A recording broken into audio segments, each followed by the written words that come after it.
Estudo do livro de Êxodo, parte 2, da autoria de Jane Wilkin. Tradução e adaptação da equipa das Mulheres da Lapa.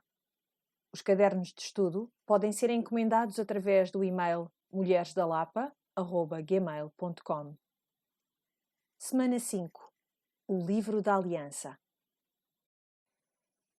Então estamos na semana 5 e eu não sei como é que vocês se sentem, mas eu tenho de ser honesta e dizer que no fim deste estudo, desta semana, eu estou mesmo cansada. Sinto-me como se estivesse assim a andar, a subir uma montanha. Tem sido difícil, tem sido complicado, não é um estudo fácil, mas vale a pena, porque quando chegarmos ao topo, quando chegarmos ao capítulo 24, versículo 18, vamos sentir-nos capazes de olhar em volta e a vista vai ser maravilhosa, só que não temos acesso à vista até conseguirmos chegar lá acima. Então, vamos já entrar no texto, mas eu quero lembrar-vos de algumas coisas ao entrarmos nesta passagem e ao passarmos pelos 10 mandamentos, estes bons mandamentos que o Senhor nos deu. Agora vamos entrar no livro da aliança. São coisas mais específicas acerca da lei. E vamos ver como os 10 mandamentos acabam por também estar imbuídos e até discernidos nestas leis.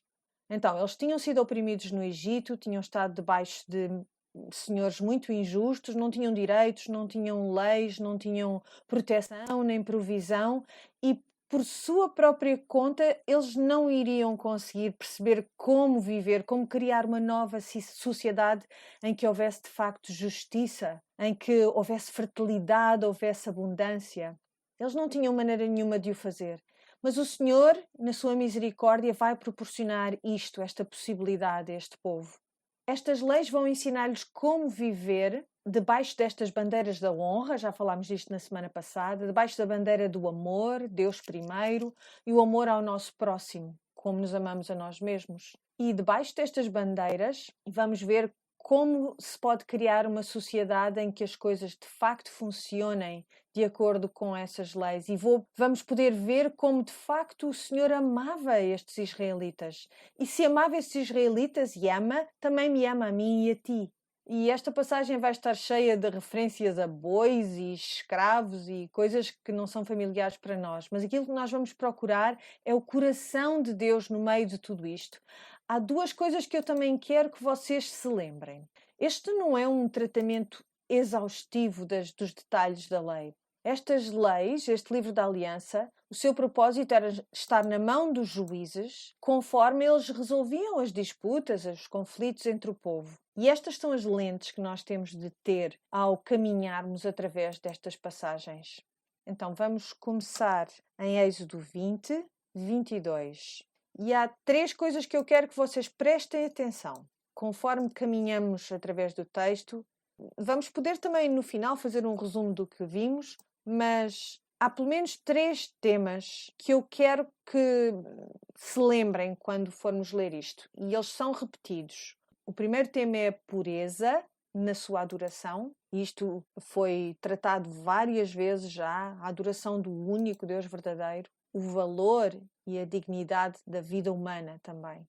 E o ritmo do sábado. Então, eu quero que vocês, ao fazermos esta lição, tenham os vossos olhos postos nestas três coisas, no que encaixa nestas três categorias. Versículo 22.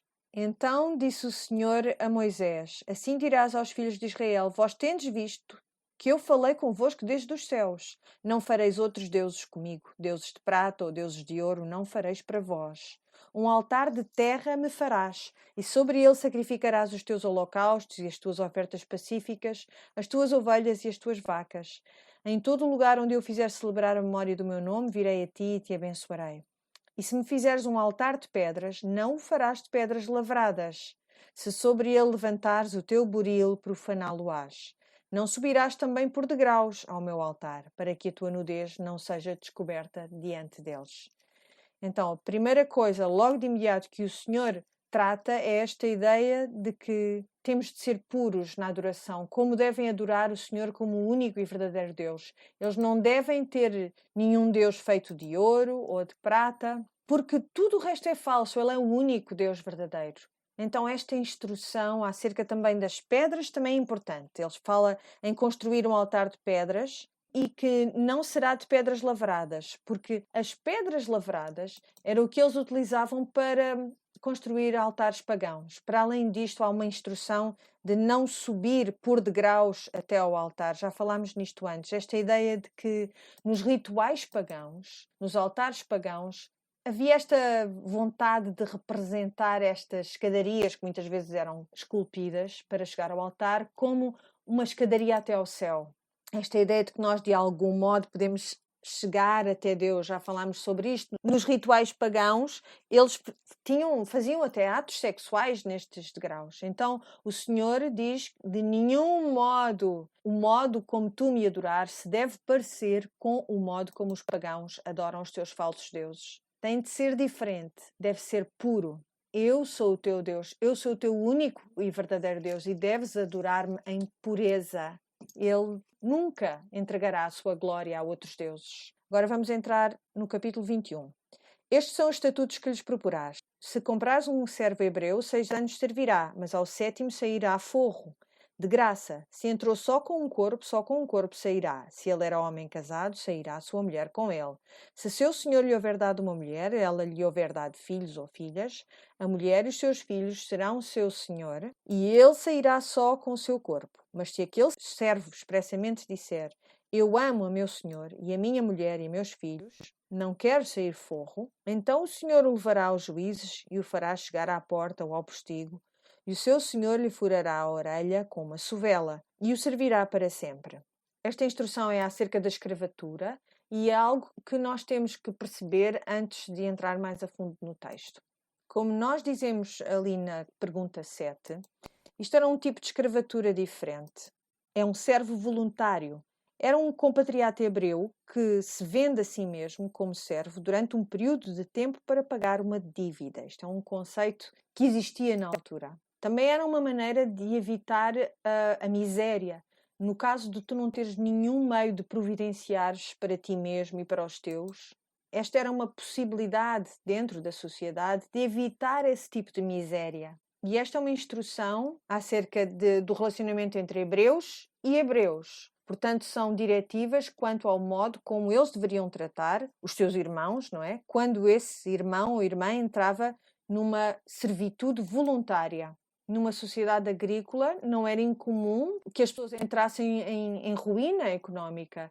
E este processo, esta prática, era muito comum em toda aquela zona, toda aquela região. Era muito utilizado. De facto, os egípcios utilizavam também este tipo de prática. Se nos lembrarmos em Gênesis, vemos que na história de José, a terra do Egito não produzia nada, não é? Estavam numa altura de fome, estavam em grande angústia, mas o Senhor fez uma grande misericórdia, dando aquele sonho a José, e durante 7 anos eles tinham armazenado aquilo que iam colhendo. E por isso, naqueles 7 anos que se seguiram de fome, eles tiveram provisões suficientes para as pessoas que iam ter com eles e pediam ajuda. E o que acontecia é que eles iam ter com quem detinha esses cereais, não é? E eles compravam, até que um dia acabava-se o dinheiro. E finalmente, quando não tinham dinheiro, o que é que podiam fazer? Podiam vender o seu gado em troca do cereal. E depois, mais uma vez, acabava-se o gado, acabava-se o meio de troca. O que é que faziam? E o que é que eles diziam então nesse caso? Diziam, comprem-nos a nós e à nossa terra, de modo a nós podermos viver e não morrer. Então, os próprios egípcios se vendiam a si mesmos ao faraó para poderem ter alguma provisão de comida. Por isso esta prática era muito comum, como um meio numa sociedade de as pessoas conseguirem subsistir. Aqui o que está em questão é a dignidade desse escravo, dessa pessoa que se entrega em servitude. O tratamento que está aqui a ser proposto, se virmos bem, é muito mais humano. Eles não estão obrigados a servirem o seu senhor, nesse caso, para sempre. Servem-nos 6 anos e isso era determinado como sendo suficiente para satisfazer a dívida. No 7º ano, eles teriam de ser libertados. Eles mantinham a sua posição enquanto membros da sociedade como irmãos, compatriotas. E reparem neste ritmo. O ritmo que é imposto aqui é o ritmo da criação, é o ritmo do sábado, do descanso ao 7º ano, neste caso. No 7º ano poderás ser libertado. E vamos ver que esse padrão se repete. Versículo 7, no capítulo 21, talvez estejamos agora a entrar na parte mais complicada, aquilo que poderá ter causado mais estranheza, e pode ser que esta leitura te tenha causado mesmo uma estranheza muito grande, uma perturbação, um mal-estar. Mas há boas notícias aqui, vamos descobrir isso juntas. Diz aqui no versículo 7, se algum vender sua filha por serva, não sairá como saem os servos. Se desagradar aos olhos do seu senhor e não se desposar com ela, fará que se resgate. Não poderá vendê-la a um povo estranho, usando deslealmente com ela. Mas se a desposar com seu filho, fará com ela conforme ao direito das filhas. Se lhe tomar outra, não diminuirá o mantimento desta, nem o seu vestido, nem a sua obrigação marital. E se lhe não fizer estas 3 coisas, sairá de graça, sem dar dinheiro. No princípio pensamos, mas o que é que está a acontecer com estes pais que vendem as suas filhas para a servidão? O que é isto? Que situação é esta?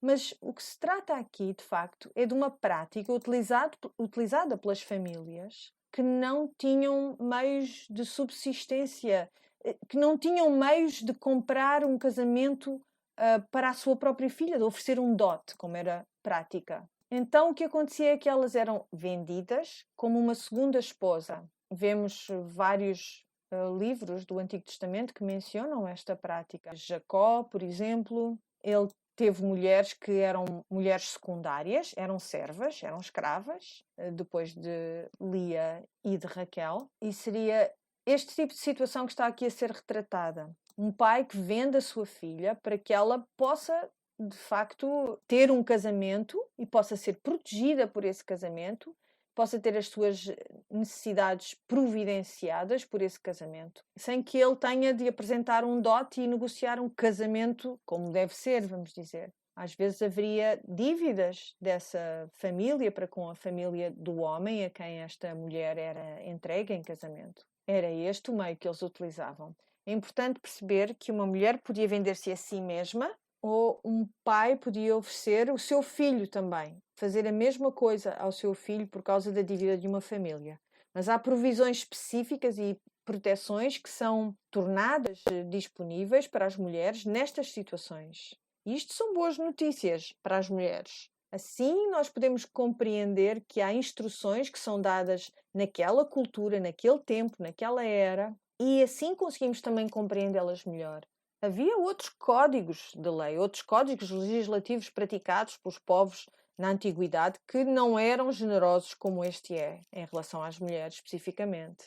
Por isso vamos ver os modos como as mulheres são protegidas nesta situação. Por exemplo, nós tínhamos falado que ao fim de 6 anos o escravo, este tipo de escravo, era libertado. Mas nós vemos que as mulheres, isto não tinha de ser assim. Isto garantia o quê? Que elas não perdessem essa proteção, esta subsistência. Imaginem que ao fim de 6 anos aquela esposa secundária era despedida. Porque uma mulher desprotegida assim, ela poderia ser abusada, maltratada. Muitas coisas más podiam acontecer a uma mulher nesta situação. Ela também não podia ser vendida a um estrangeiro. O que isto faria era que, se ela se encontrasse numa situação em que estivesse debaixo de um sistema legislativo, vamos dizer, não tão protetor em relação a ela, seria uma coisa má, seriam más notícias para esta mulher. Se ela fosse vendida a um estrangeiro que não tivesse estes mesmos códigos de conduta, ela podia ser muito maltratada. Ela não podia ser enviada para um povo estrangeiro que não tratasse as mulheres do modo que o Senhor trata as mulheres. E por isso isto era uma maneira de garantir que isto não aconteceria. Se ela se tornasse mulher do seu filho, então ela seria como uma filha para este homem, para o seu senhor. E se ele casasse com outra mulher, ele nunca poderia faltar ao sustento desta mulher. Ela não poderia ter o seu estatuto diminuído nem mudado por causa de um novo casamento. Portanto, isto eram boas notícias, isto eram provisões generosas para estas mulheres. Compreendam que o Senhor aqui não está a aprovar a poligamia. O que ele está a dizer é que esta prática existe, então vamos regulamentá-la. Vamos dar instruções, vamos certificar-nos de que com esta prática não há maior dano do que o estritamente necessário. Se pudéssemos reescrever esta secção do Livro da Aliança, como é que o faríamos? Como é que nós encaramos o facto do Senhor não anular coisas que para nós são confusas, são datadas, são até repreensíveis. É importante compreender que o Senhor não entra aqui no meio da cena e derruba tudo aquilo que já era uma prática socioeconómica destes povos. Em vez disso, ele dá-lhes instruções e leis pelas quais eles podem viver, devem viver, que façam deles, de facto, um povo justo, um povo justificado. No meio de uma época muito confusa, no meio de práticas muito repreensíveis, de facto, ele faz isto porque eles são o seu tesouro, eles são alguém que Deus valoriza e que preza. E nós vemos que Jesus faz exatamente a mesma coisa séculos mais tarde. Quando Jesus entra em cena, ele não lidera uma revolta militar para acabar com a ocupação romana. Eles esperam que o Messias faça isto, mas não é isso que ele faz. Em vez disso, ele diz aos seus seguidores: qualquer um que o siga e que seja um discípulo de Jesus, ele ensina-lhe como ser luz, como ser sal no meio de um mundo que está perdido e que está a morrer. Lembrem-se que ele lhes ensinou a dar a César o que é de César e a submeterem-se de um modo justo e fiel à autoridade.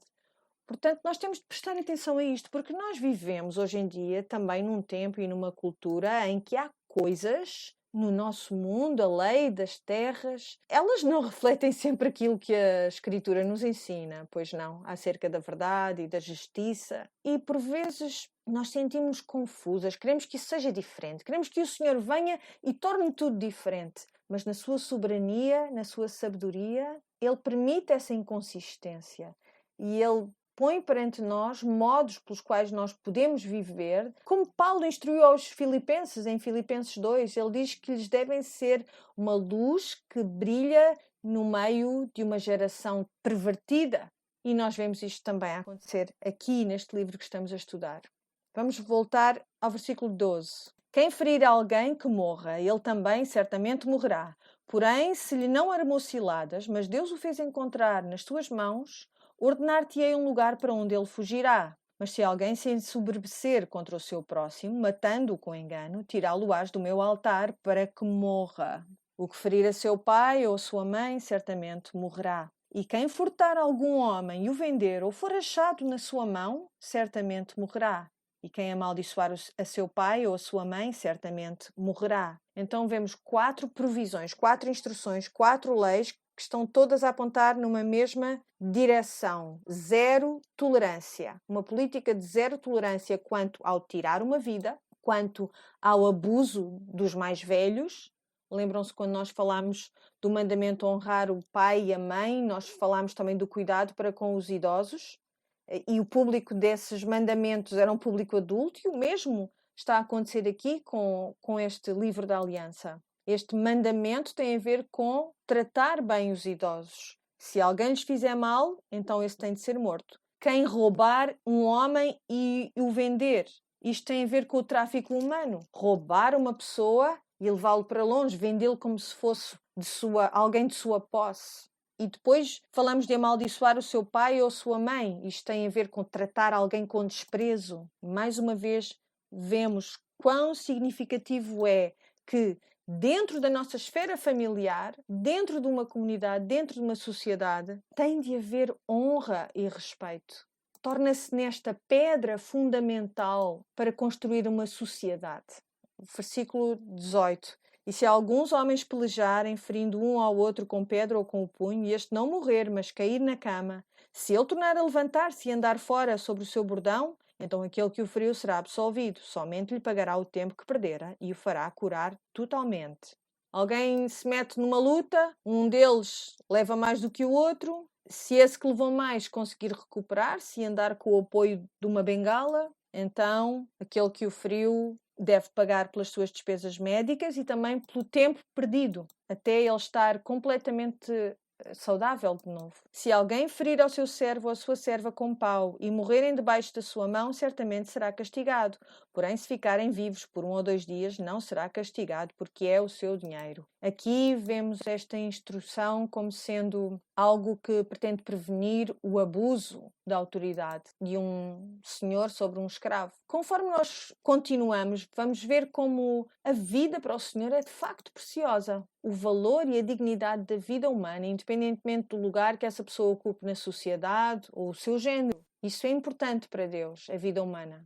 Se alguns homens pelejarem e ferirem uma mulher grávida e forem causa de que aborte, porém, se não houver morte, certamente será multado, conforme ao que lhe impuser o marido da mulher, e pagará diante dos juízes. Mas se houver morte, então darás vida por vida, olho por olho, dente por dente, mão por mão, pé por pé, queimadura por queimadura, ferida por ferida, golpe por golpe. Então, esta situação acerca da mulher grávida, é possível que ela nos cause estranheza. Será que é assim tão comum? Dois homens estão à luta e acabam por ferir uma mulher grávida? Isto acontece assim tanto?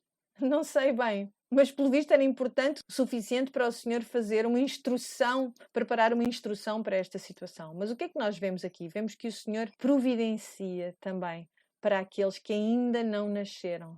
Está a falar aqui sobre o direito à proteção dos que ainda não nasceram. Porque esta situação podia, por exemplo, ter causado um parto prematuro ou até um aborto. O Senhor está aqui a declarar que esta vida tem valor. No versículo 24, vemos aqui um frasear que nos soa familiar, não é? Olho por olho, dente por dente. E este é um princípio legal que é aqui introduzido, chamada a lei de talião. E partia desta ideia de que a verdadeira justiça acontece quando se inflige um dano que é equiparável àquele que foi infligido. E aquilo que pretendia ser, na mão dos juízes, era uma maneira de justificar que o castigo era adequado ao crime. Era uma proteção, de facto, contra a punição excessiva. O que quer que fosse o dano que tinha sido causado, a pena que tu aplicas tem de ser proporcional. Não pode ser mais do que aquilo que foi tirado. E a intenção era que, de facto, os juízes utilizassem esta lei para ser aplicada quando havia disputas entre as pessoas. Não era para ser utilizado na vida de todos os dias, nas situações cotidianas, para eu fazer justiça pelas minhas próprias mãos. Se me ofendes, eu então posso decidir qual é a retribuição que eu devo dar-te, que eu posso dar-te. Não é utilizado para isso. Nós vemos nos Evangelhos que era exatamente isto que estava a acontecer, porém, e é essa questão que Jesus aborda em Mateus 5. Aliás, a razão pela qual este texto, esta parte do texto te é familiar, é porque Jesus a mencionou. Jesus está a corrigir aquilo que estava a ser feito. As pessoas decidiram que elas podiam decidir por si mesmas as penalidades, os castigos que deviam ser impostos àqueles que lhes faziam mal. E aquilo que Jesus está a dizer em Mateus capítulo 5 é que em vez de devolver chapada por chapada, tu ofereces outra face. E tu caminhas mais uma milha. E tu dás o teu casaco. E tu ofereces generosidade e misericórdia àqueles que não merecem. Ele vai virar este princípio de cabeça para baixo, de modo a mostrar que nós devemos suportar-nos uns aos outros. Versículo 26. E quando alguém ferir o olho do seu servo, ou o olho da sua serva, e o danificar, o deixará ir forro pelo seu olho. E se retirar o dente do seu servo, ou o dente da sua serva, o deixará ir forro pelo seu dente. Mais uma vez, isto é a provisão contra o excesso, o abuso. E aqui vemos quão importante é manter a capacidade de subsistência de cada pessoa. A competência da pessoa em manter a sua qualidade de vida é algo importante para o Senhor. E se algum boi escornear homem ou mulher que morra, o boi será apedrejado, certamente, e a sua carne se não comerá, mas o dono do boi será absolvido. Mas se o boi de antes era escorneador e o seu dono foi conhecedor disso e não o guardou, matando o homem ou mulher, o boi será apedrejado e também o seu dono morrerá. Se lhe for imposto resgate, então dará como resgate da sua vida tudo quanto lhe for imposto. Quer tenha escorneado um filho, quer tenha escorneado uma filha, conforme este estatuto lhe será feito. Se o boi escornear um servo ou uma serva, dar-lhe-á 30 siclos de prata ao seu senhor, e o boi será apedrejado. Aquilo que está a ser comunicado aqui é que não há nenhuma perda de vida humana que não deva ser castigada.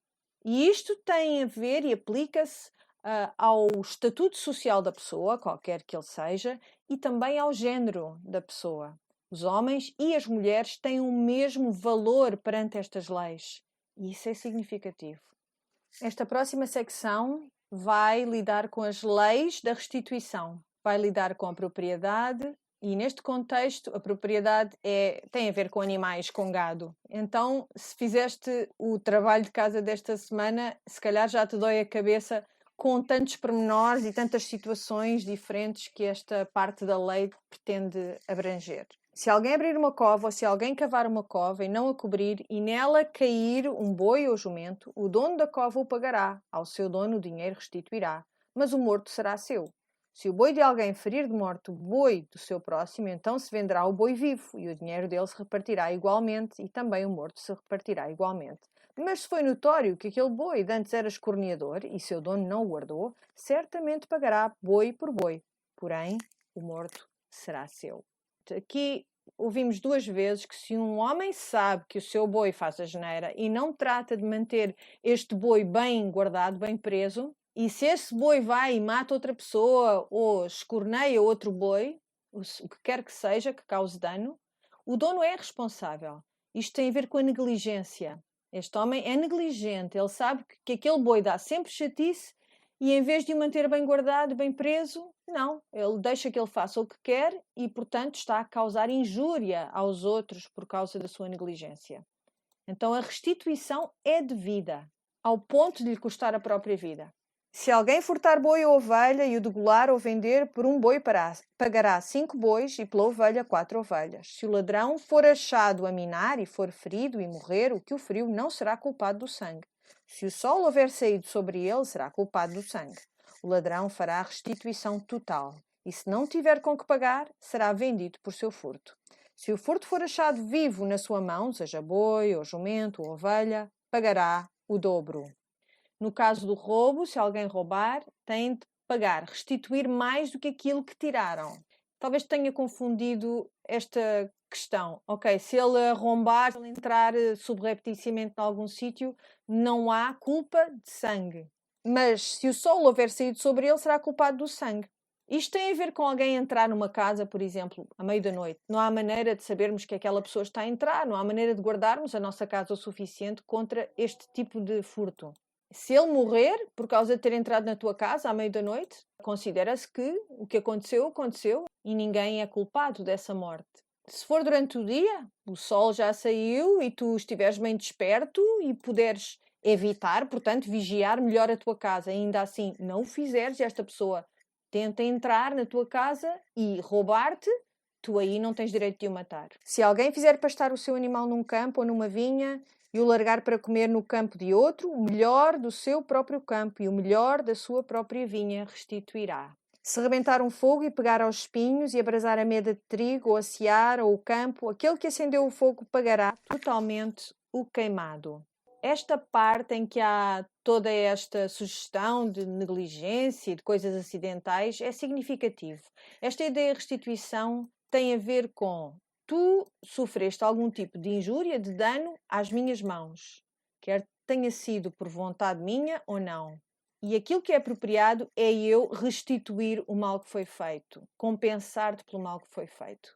Se tu sofreste dano às minhas mãos, a responsabilidade é minha de fazer com que tu sejas compensado por esse dano, tanto quanto eu puder, dando o melhor que eu tenho. Se alguém der prata ou vasos ao seu próximo a guardar, e isso for furtado da casa daquele homem, se o ladrão se achar, pagará o dobro. Se o ladrão não se achar, então o dono da casa será levado diante dos juízes, a ver se não meteu a sua mão na fazenda do seu próximo. Sobre todo negócio de injustiça, sobre boi, sobre jumento, sobre gado miúdo, sobre vestido, sobre toda a coisa perdida, de que alguém disser que é sua, a causa de ambos virá perante os juízes. Aquele a quem condenarem os juízes, o pagará em dobro ao seu próximo.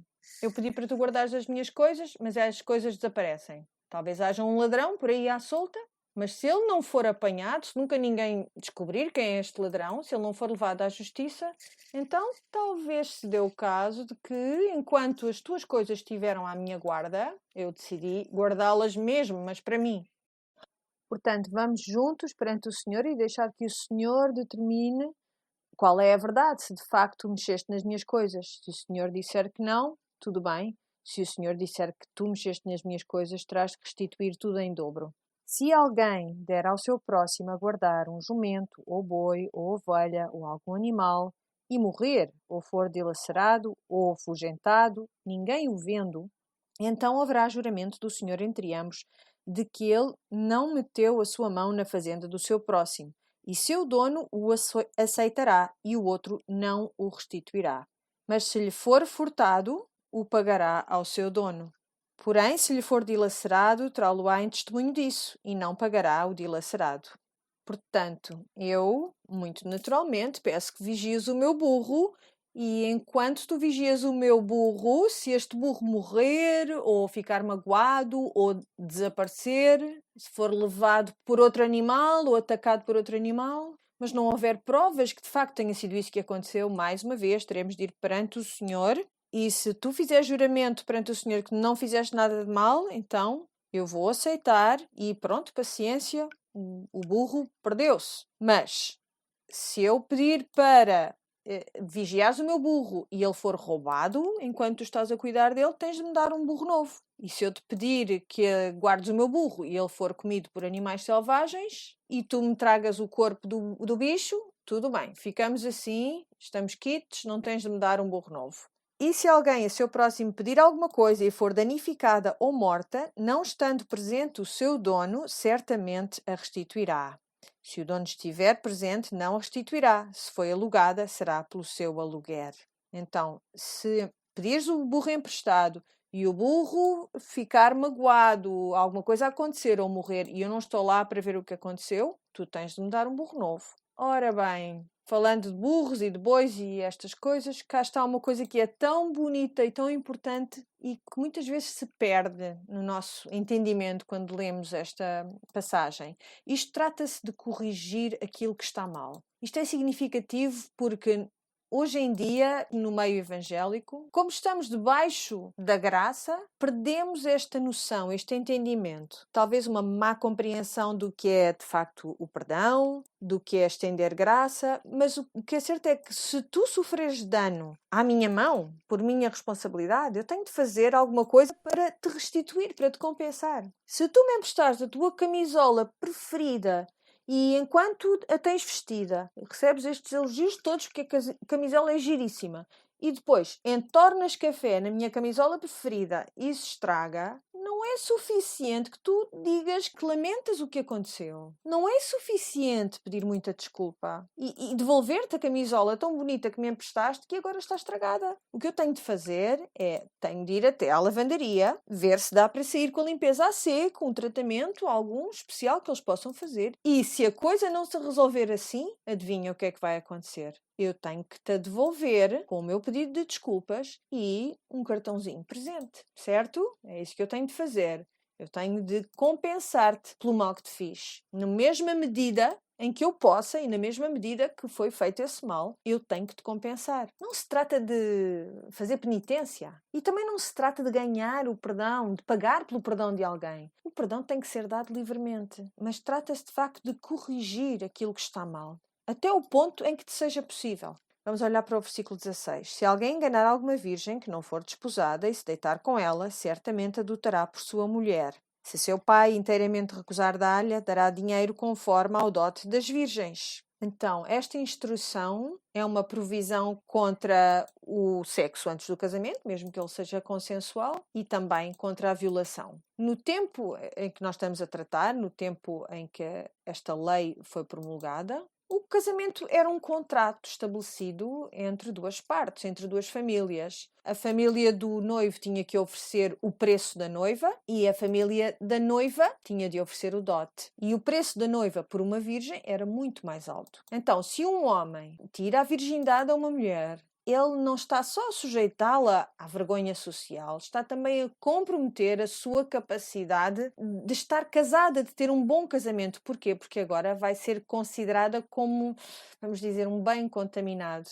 E, portanto, o preço que a família dela pode conseguir pelo seu casamento está muito em baixo, não é? Deixa-a numa situação muito má. O mais provável é que ou acabe por se casar com um homem que a despreza ou que não vá sequer conseguir casar-se com ninguém. E, portanto, ou entra na tal situação de servidão ou então acaba por se tornar prostituta, seja como for, acaba numa situação muito má, muito miserável. Portanto, isto é um aviso contra as relações sexuais antes do casamento ou contra os homens que se aproveitam de mulheres e tiram delas algo que não é deles para tirar. Seria para o marido que elas teriam. Portanto, mais uma vez vemos Deus oferecer a proteção às mulheres numa situação que de ideal não tem nada. Verso 18. A feiticeira não deixarás viver. Todo aquele que se deitar com o animal certamente morrerá. O que sacrificar aos deuses e não só ao Senhor será morto. Falamos aqui de feitiçaria, de zoofilia e de idolatria. Não se elabora muito quanto a estas diretivas, não é? É assim curto e grosso, como é costume dizer-se. São coisas más para toda a sociedade, são coisas más para a pessoa, não é preciso explicar muito. E o Senhor não gosta destas coisas e não irá permitir que isto aconteça. Então, começando no versículo 21, se lembrarem do caderno de estudos, vamos entrar numa nova secção desta passagem. Vamos ver o que é o quiasma aqui, como é que ele se expressa. E este quiasma, se bem se lembram, ele é uma estrutura paralela literária que nós já falamos noutros estudos, em particular Êxodo, e é frequente nós vermos então um quiasma que aponta para um pensamento fundamental e depois vai recuando, afastando-se dele na mesma ordem que se aproximou. Então vemos isto a partir do versículo 21, uma parte em que o Senhor vai falar das leis que têm a ver com a justiça social, com cuidar daqueles que estão oprimidos, daqueles que estão em situações mais complicadas. Ele está a instruir o povo, dizendo: o estrangeiro não afligirás, nem o oprimirás, pois estrangeiros fostes na terra do Egito. Então, este estrangeiro é um habitante temporário, alguém que está de passagem e que não tem, portanto, muito suporte social. É alguém que não tem direitos, é alguém que não pertence àquela terra e que está numa terra que de facto não lhe é familiar. E Deus está a dizer: não vais oprimir esta gente. Tu ainda agora acabaste de ser como um deles, lembra-te disso. Diz ainda: a nenhuma viúva nem órfão afligireis. Se de alguma maneira os afligirdes e eles clamarem a mim, eu certamente ouvirei o seu clamor. E a minha ira se acenderá e vos matarei à espada, e as vossas mulheres ficarão viúvas, e os vossos filhos órfãos. Se emprestares dinheiro ao meu povo, ao pobre que está contigo, não te haverás com ele como um usurário, não lhe imporeis usura. Se tomares em penhor o vestido do teu próximo, lhe o restituirás antes do pôr do sol. Porque aquela é a sua cobertura e o vestido da sua pele, em que se deitaria. Será, pois, que quando clamar a mim eu ouvirei, porque sou misericordioso. O coração do Senhor, o ouvido do Senhor estão inclinados para aquele que está fraco, para aquele que está vulnerável. Portanto, Deus está a dizer ao seu povo: não explores o pobre. Eles estão à tua misericórdia. Portanto, mostra-lhes misericórdia. Os juízes não amaldiçoarás, e o príncipe de entre o teu povo não maldirás. As tuas primícias e os teus licores não retardarás. O primogênito de teus filhos me darás.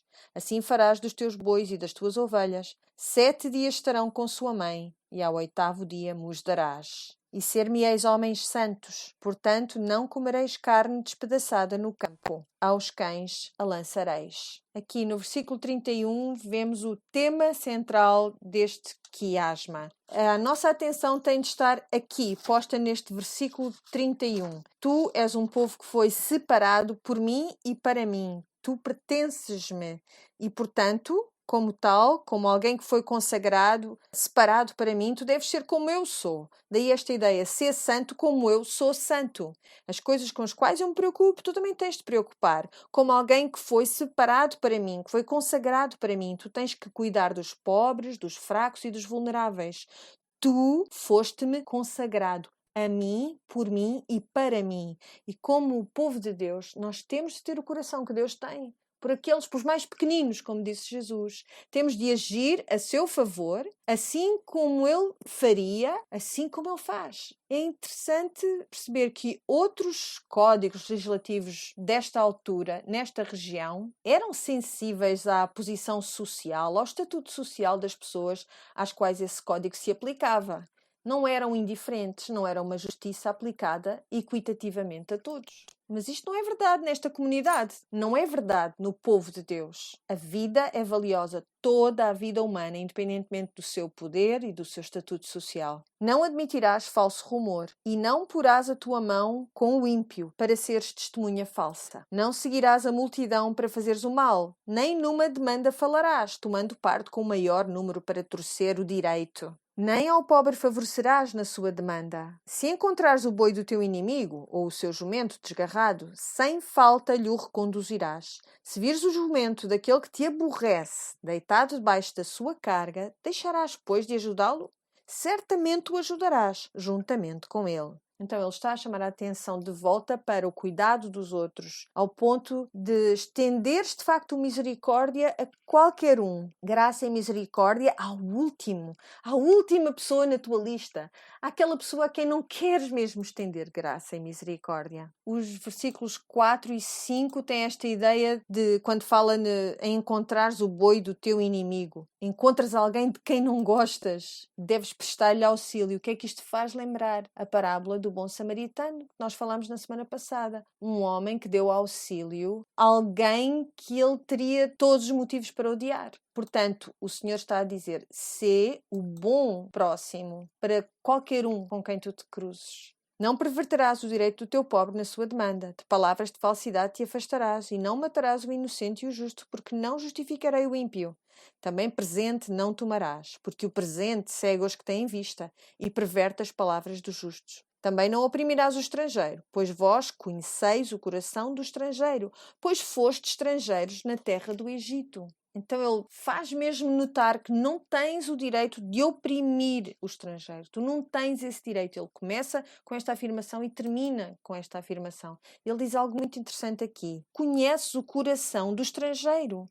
Ele está a apelar ao coração do seu povo. De um povo que acabou de sofrer debaixo de um opressor terrível, debaixo das mãos dos egípcios.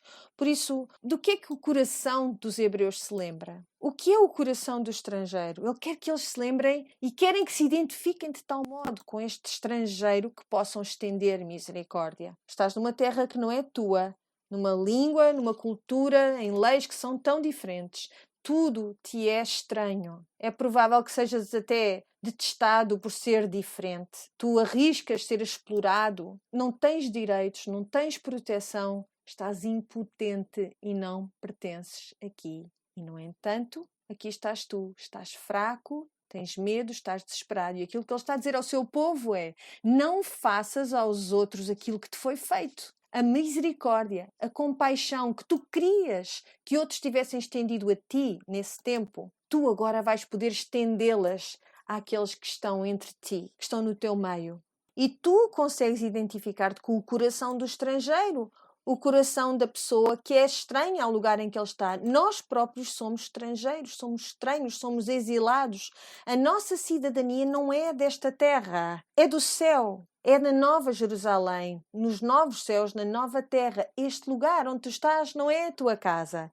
Então nós somos apenas estrangeiros, peregrinos numa terra que não é nossa. Nós não pertencemos aqui. Nós devemos ter o mesmo tipo de compaixão para com aqueles que estão no nosso meio, que vivem entre nós e que são de facto fisicamente, naturalmente falando, estrangeiros. Então, vamos avançar para o versículo 10. Vamos tratar do sábado e das festas. Também 6 anos semearás a tua terra e recolherás os seus frutos, mas ao 7º a soltarás e deixarás descansar, para que possam comer os pobres do teu povo, e do sobejo comam os animais do campo. Assim farás com a tua vinha e com o teu olival. 6 dias farás os teus negócios, mas ao 7º dia descansarás, para que descanse o teu boi e o teu jumento, e para que tome alento o filho da tua escrava e o estrangeiro. Então, mais uma vez, vemos o ritmo do sábado, o 6 mais 1. E aqui o Senhor está a dar-lhes instrução acerca do sábado de maneira muito drástica. É importante perceber que o sábado não serve apenas a parte, a pessoa, mas abençoa o todo. E dá provisão de tal modo que, a longo prazo, ainda há maior fruto, melhor fruto para o animal, para a terra, para o escravo e a escrava. E o sábado também requer muita fé. É uma confissão viva, um ato de declaração perante o Senhor, dizendo: Senhor, eu confio em ti, que tu estás a trabalhar para o meu bem, não depende tudo de mim. Isto é algo que nós é difícil entender e aceitar isto. Nós sofremos todos a tentação e escutamos todos a mentira de que se tu não fizeres, não será feito. Mas guardando o sábado e descansando, tu estás a fazer uma declaração, a dizer: Senhor, não depende tudo de mim. Eu vou ser fiel àquilo que tu puseste perante mim. Às vezes ser fiel é estar sossegado. Eu vejo que tu estás a trabalhar a meu favor e eu reconheço que tu és a minha provisão. Versículo 13. E em tudo o que vos tenho dito, guardai-vos, e do nome de outros deuses nem vos lembreis, nem se ouça da vossa boca. 3 vezes no ano me celebrareis festa. A festa dos pães asmos guardarás.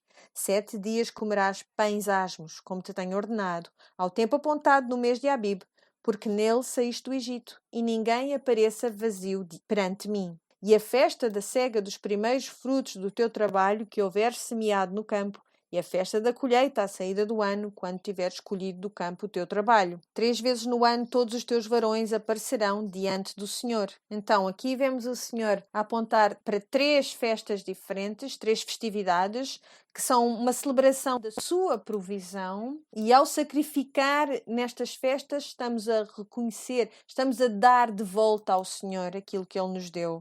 Reconhecendo que foi o Senhor que nos deu aquilo que nós estamos a dar. Reconhecemos que se nós temos, foi porque foi dado pelas mãos do Senhor. E por isso é que eles sacrificavam estas primícias. E isto acontece antes das colheitas, não é? Como depois das colheitas. Depois temos a festa dos pães asmos. Também é a Páscoa. Lembram-se? O Senhor instituiu esta festa lá atrás, em Êxodo, capítulo 12. Naquela noite em que a praga da morte do primogênito varreu o Egito, e ele disse ao seu povo: agarrem num cordeiro sem defeito, matem-no e ponham o seu sangue por sobre a ombreira da tua porta. Quando eu vir esse sangue, eu vou passar por cima da tua porta. Por isso ele institui nessa altura para o povo este tempo de lembrança, este testemunho, para que eles pudessem lembrar da sua fidelidade ao livrá-los do Egito. É no dia da Páscoa que o Senhor Jesus junta os seus discípulos, parte o pão, bebe do vinho e apresenta-lhes uma festa que é um memorial. Esta comunhão, este significado de lembrar aquilo que o Senhor fez por nós é tremenda. Quando nós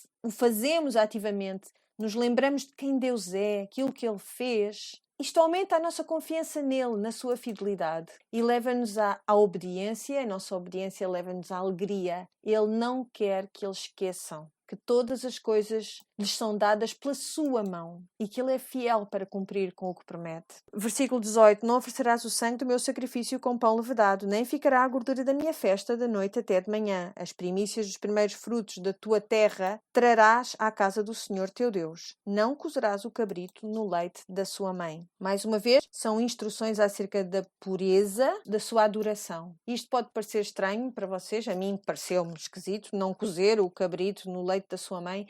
É daqui que vem a alimentação kosher. E isto está relacionado com um ritual pagão que pretendia aumentar a fertilidade, induzir a fertilidade. E o Senhor está a dizer: a tua adoração não quer que ela tenha nada a ver com aquilo que tu viste antes. Deve ser pura perante mim. Ao entrar no versículo 20, vamos olhar para a frente para ver onde o Senhor vai levar a sua gente. Diz ele: eis que eu envio um anjo diante de ti para que te guarde neste caminho e te leve ao lugar que te tenho aparelhado. Guarda-te diante dele e ouve a sua voz e não o provoques à ira, porque não perdoará a vossa rebelião, porque o meu nome está nele. Mas se diligentemente ouvires a sua voz e fizeres tudo o que eu disser, então serei inimigo dos teus inimigos e adversário dos teus adversários, porque o meu anjo irá diante de ti e te levará aos amorreus, e aos heteus, e aos ferezeus, e aos cananeus, heveus e jebuseus, e eu os destruirei. Não te inclinarás diante dos seus deuses, nem os servirás, nem farás conforme às suas obras. Antes os destruirás totalmente e quebrarás de todas as suas estátuas. E servireis ao Senhor, vosso Deus, e Ele abençoará o vosso pão e a vossa água, e eu tirarei do meio de ti as enfermidades. Não haverá alguma que aborte, nem estéril na tua terra. O número dos teus dias cumprirei. Enviarei o meu terror diante de ti, desconcertando a todo o povo aonde entrares, e farei que todos os teus inimigos te virem as costas. Te enviarei vespões diante de ti, que lancem fora os heveus, os canadeus e os heteus diante de ti. Num só ano os não lançarei fora diante de ti, para que a terra se não torne em deserto, e as feras do campo se não multipliquem contra ti. Pouco a pouco os lançarei de diante de ti, até que sejas multiplicado, e possuas a terra por herança. E porei os teus termos, desde o mar vermelho até ao mar dos filisteus, e desde o deserto até ao rio, porque darei nas tuas mãos os moradores da terra, para que os lances fora de diante de ti. Não farás concerto algum com eles ou com os seus deuses. Na tua terra não habitarão, para que não te façam pecar contra mim.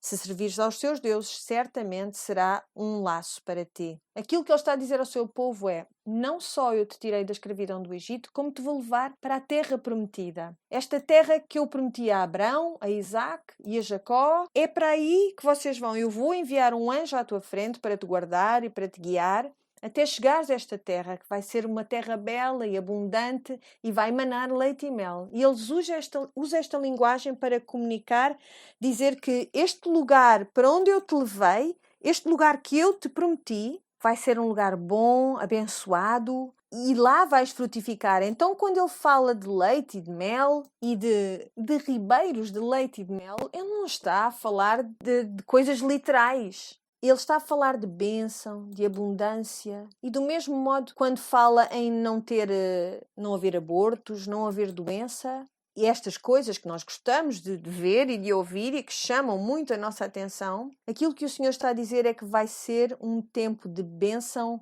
e de frutificação. E virá um dia em que estas palavras verdadeiramente se tornarão reais quando nós entrarmos na consumação dos tempos. E o Senhor deixa que os seus inimigos perdurem durante um tempo, ao ponto até da terra se tornar inabitável para esses inimigos. Ele deixa-os ficar para que a terra não seja tomada por estes animais selvagens, ao ponto de depois, quando os hebreus lá chegassem, a terra estar inabitável, de tal modo seria selvagem. Parece contraintuitivo que ele de facto escolhesse não aniquilar por completo os inimigos.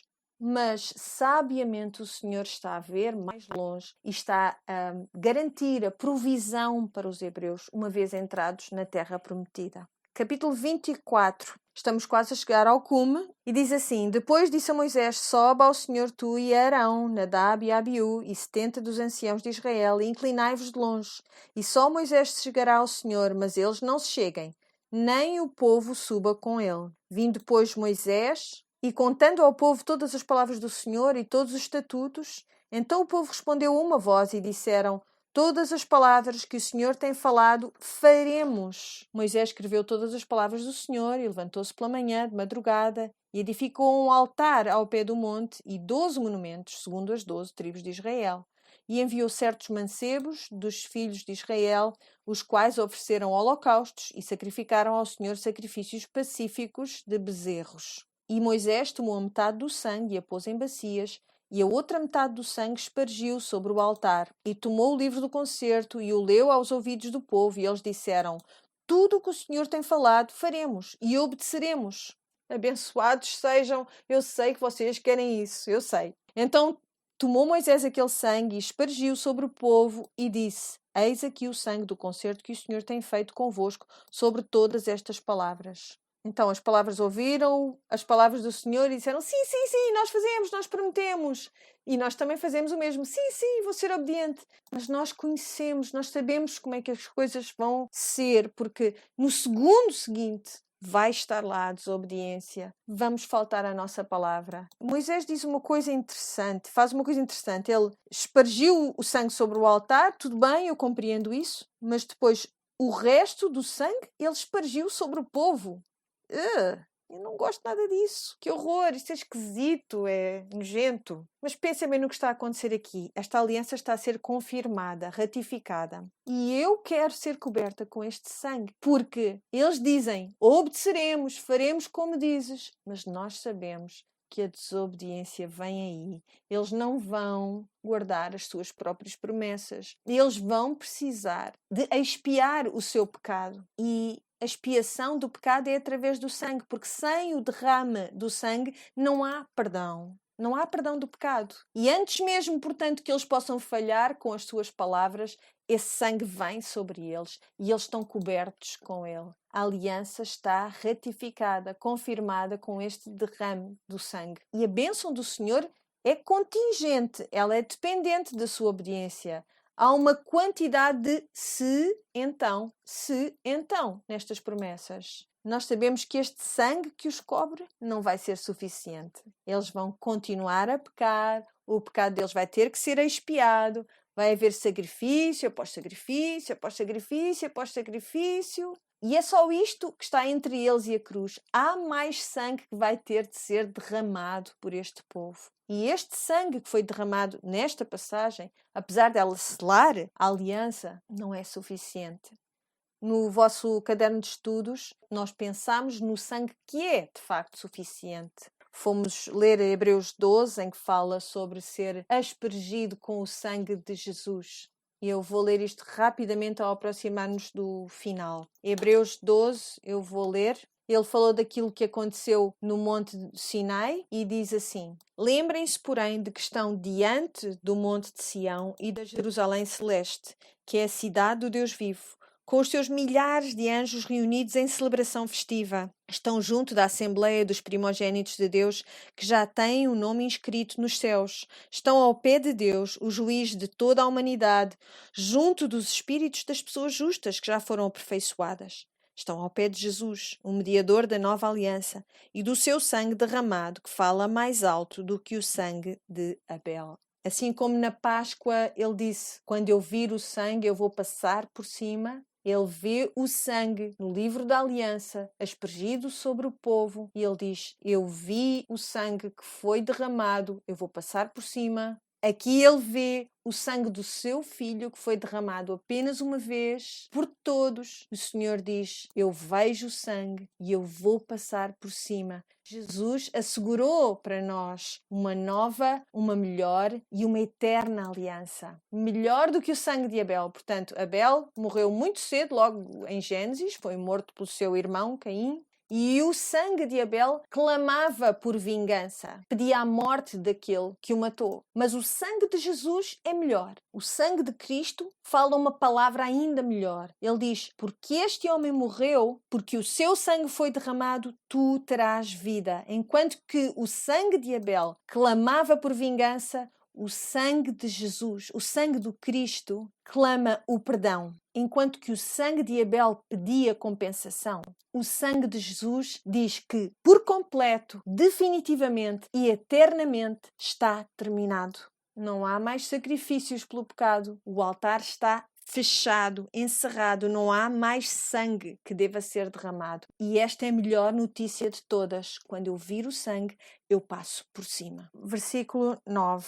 E subiram Moisés e Arão, Nadab e Abiú e 70 dos anciãos de Israel e viram o Deus de Israel. E debaixo dos seus pés havia como uma obra de pedra de safira e como o parecer do céu na sua claridade. Porém, ele não estendeu a mão sobre os escolhidos dos filhos de Israel, mas viram a Deus e comeram e beberam. Então, estavam cara a cara com o Deus vivo e não foram consumidos. Isto é confirmação de que a aliança leva à comunhão com Deus. Eles comeram com Deus. Eu nem me lembrava disto. Estava em Êxodo 24 e é incrível. Mas aqui vemos que esta comunhão, este passar o tempo com Deus cara a cara, isto era para os líderes de Israel, para estas pessoas que pertenciam já à linha do sacerdócio. Eles puderam ver a Deus cara a cara. Nós, como crentes, como gente que já vive pós-Novo Testamento, nós fomos seladas pelo sangue de Cristo. Este real sacerdócio, nós somos convidadas para ele. Nós somos convidadas para pertencer e para fazer parte deste banquete para a nova terra, para os novos céus. O lugar de habitação de Deus está com o homem. Então disse o Senhor a Moisés: sobe a mim ao monte e fica lá, e dar-te-ei tábuas de pedra e a lei e os mandamentos que tenho citado para os ensinar. E levantou-se Moisés com Josué, seu servidor, e subiu Moisés ao monte de Deus, e disse aos anciãos: esperai-nos aqui, até que tornemos a vós. E eis que Arão e Hur ficam convosco. Quem tiver algum negócio se chegará a eles. E subindo Moisés ao monte, a nuvem cobriu o monte. E habitava a glória do Senhor sobre o monte do Sinai. E a nuvem o cobriu por 6 dias. E ao 7º dia chamou Moisés do meio da nuvem. E o parecer da glória do Senhor era como um fogo consumidor no cume do monte. E o parecer da glória do Senhor era como um fogo consumidor no cume do monte, aos olhos dos filhos de Israel. E Moisés entrou no meio da nuvem, depois que subiu ao monte. E Moisés esteve no monte 40 dias e 40 noites. Então, ao encerrarmos o estudo desta semana, ao deixarmos os israelitas, eles estão ao cuidado de Arão e de Ur. Moisés voltou a subir ao monte para receber mais palavras do Senhor, para ouvir mais do Senhor, e para a semana nós vamos saber o que são essas palavras que Deus lhes trouxe. Então vimos a provisão generosa e boa do Senhor, dando ao seu povo mandamentos bons e verdadeiros que levam a uma vida justa, ao bem da sociedade, à frutificação e à fertilidade. E eu quero voltar muito rapidamente àqueles 3 temas de que falámos no início. Repararam nisso? Na pureza de adoração ao único e verdadeiro Deus,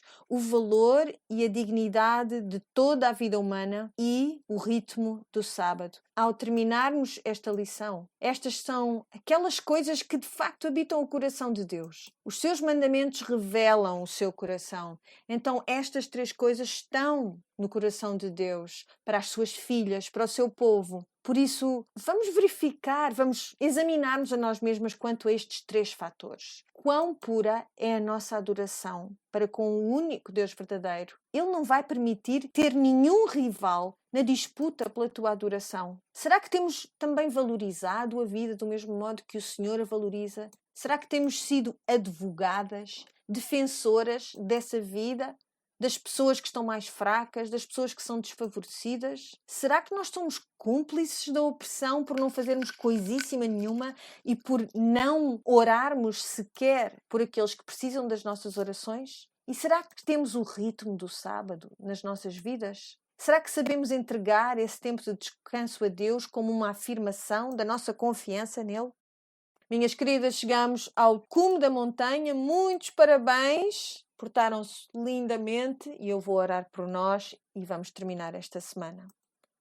Pai, obrigada pelo livro da aliança. Obrigada, Pai, porque esta parte das Escrituras é difícil de entender, mas ela ensina-nos acerca do teu coração. E há coisas que nós podemos levar para as nossas vidas ao sairmos deste lugar, deste estudo, desta semana, sabendo que tu, de facto, és um Deus que cuida de cada vida humana. O zelo que tu tens pela tua glória, sabendo que tu desejas o bem do teu povo e que a adoração que queres ter do teu povo é porque desejas o seu bem. Obrigada também pelo descanso que tu designaste para nós. Obrigada porque tu preparaste este ritmo de sábado para as nossas vidas. Obrigada pela tua boa provisão. Eu oro para que tu possas selar tudo aquilo que ouvimos, tudo aquilo que foi falado, que tu seles estas verdades e as protejas de acordo com a tua vontade e para a tua glória. Senhor, eu oro uma bênção sobre estas mulheres que me escutam, que tu possas guardá-las, que tu faças a tua face brilhar sobre elas, que tu sejas gracioso para com elas, que tu levantes o teu rosto em favor para com elas, que tu lhes dês a tua paz ao depositarem toda a sua confiança em Cristo. Amamos-te, Senhor, e estamos gratas por sermos tuas filhas, estamos gratas pelo sangue de Jesus, porque ele fala melhores palavras do que o sangue de Abel. Amém.